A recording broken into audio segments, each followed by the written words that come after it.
Hi everyone, my name is Jorlenis Rojas and today I'm going to explain you about a very important topic called error analysis.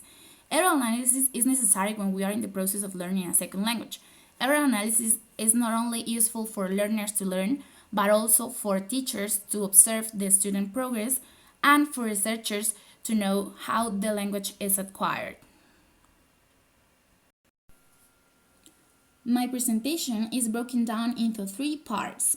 First, I will begin with an overview of error analysis theory, in which I will treat two major aspects, interlingual and interlingual sources. Second, I will do and explain the error analysis of two corpuses from my own.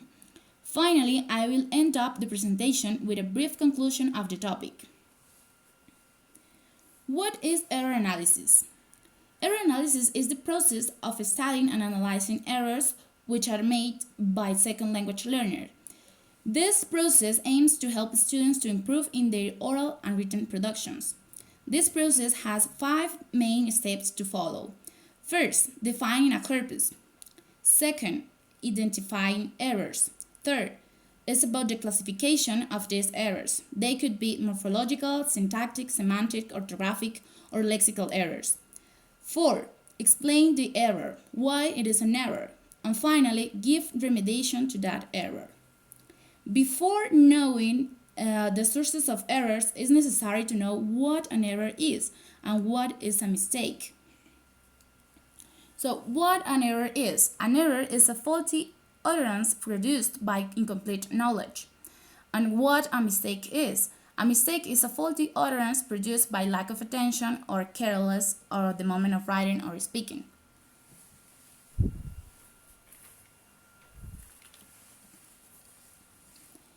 The two major sources of error are interlingual error and interlingual error. So what is an interlingual error? An interlingual error are caused by transferring rules from the mother tongue. And interlingual errors are those errors that are caused by second language processing in its own terms.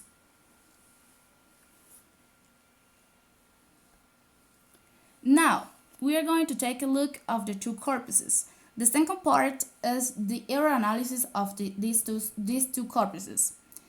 These corpuses are mine. I wrote them when I was in first semester in level A1. I had 10 hours of learning before writing these corpuses. The first one is a written production in which the teacher asked me to write a 1,000 words email describing what I do in my week. So, the errors classification, they are classified in orthographic, syntactic, morphological, lexical, and morphosyntactic. As you can notice, in first semester, syntax errors are the most common ones. They're along with orthographic errors that appears due to some mother tongue interference, and some of them are due to the difficulties at the moment of writing in the target language. This is the error analysis grid. This chart helps students to know where the error is located and the correction and remediation to them. The second one is a written production for the final exam. I have 30 hours of learning. In this corpus, teacher asks to write a reply to James' email including some information. As you can realize in this classification,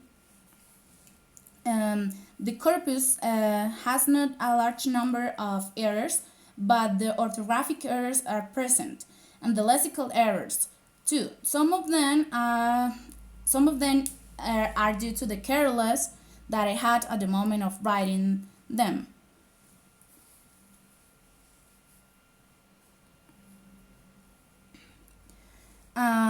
Finally, there are some remediation activities that students can do at the moment of correct their own corpuses.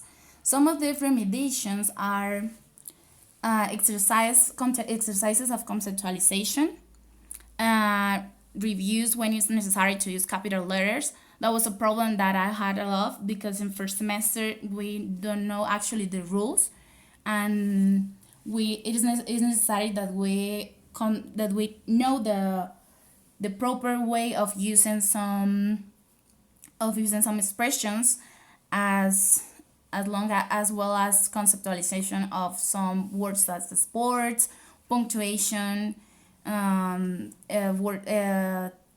things like weather, when it's necessary to use some words, inversions or coherence, the usage of plural and singular nouns, conceptualization of some prepositions.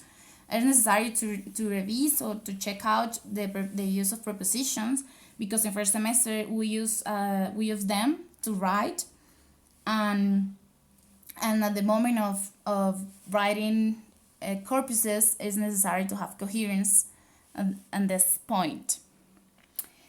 Well, there are an amount of activities to remediate these errors. Nevertheless, it's a shared task by both the teacher and the students. It depends on both that the corrections goes. In conclusion, error analysis is really important for foreign language students and teachers. This is really important in our improvement process.